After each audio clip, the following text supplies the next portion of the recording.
అందరికీ నమస్కారములు. ప్రస్తుతం నేను దేశం కాని దేశం అమెరికా దేశంలో ఉంటున్నాను. సప్త సముద్రాలు దాటి, అప్పుడు చెప్పేవాళ్ళు పూర్వం కథలు, సప్త సముద్రాలు దాటి వెళ్ళారు. అప్పుడు పురాణాల్లో ఇతిహాసాలు చెప్పేవాళ్ళు సప్త సముద్రాలని. అదేదో అనుకున్నాను. ఇప్పుడు నేనే స్వయంగా ఇప్పుడు సప్త సముద్రాలు దాటి అమెరికా అనేటువంటి దేశానికి వచ్చేసాను. కానీ ఇక్కడికి వచ్చిన తర్వాత, ఇక్కడ పరిస్థితులు చూసిన తర్వాత నాకు అనిపిస్తుంది, ఇక్కడన్నీ చక్కగా భవంతులన్నీ పర్వాలేదు, చాలా గొప్ప గొప్ప భవంతులు, కార్లు అన్నీ చాలా, అందరూ కూడా చాలా హోదాలో కనిపిస్తున్నారు, హుందాగా హోదాగా. కానీ ఇక్కడ కాలనీ వాసులు ఎప్పుడు కూడా బయట కనిపించినటువంటి వాతావరణం లేదు. కొంచెం ఇబ్బందికరంగానే ఉంది.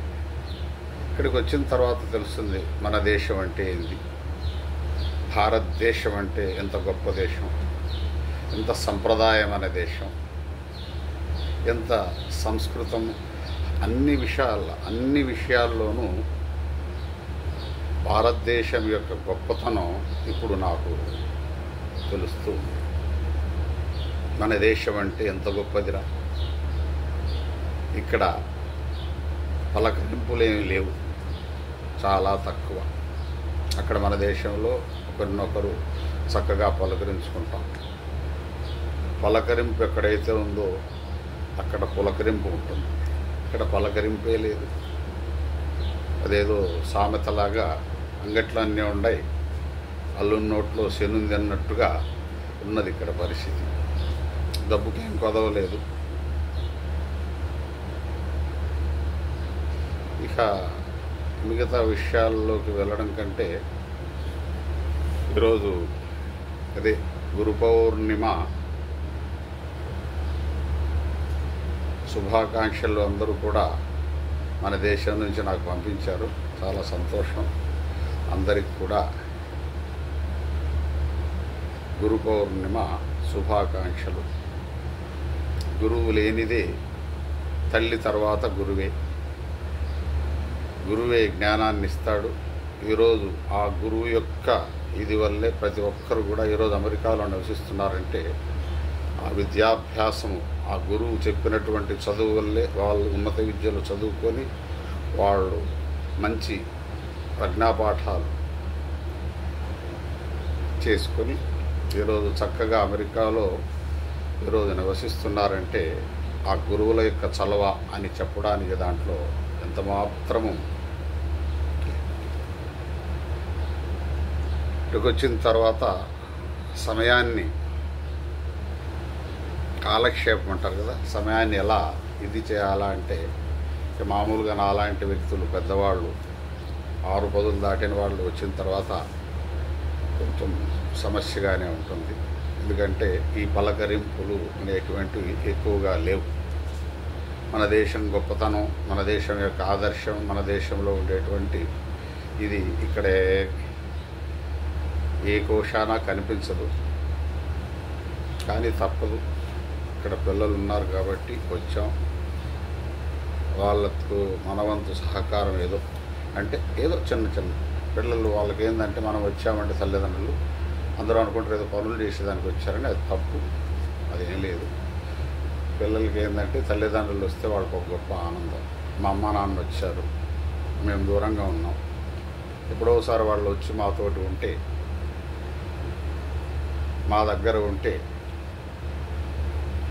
చాలా ఆనందంగా ఉంటుందనేటువంటి పిల్లల యొక్క ఆలోచన.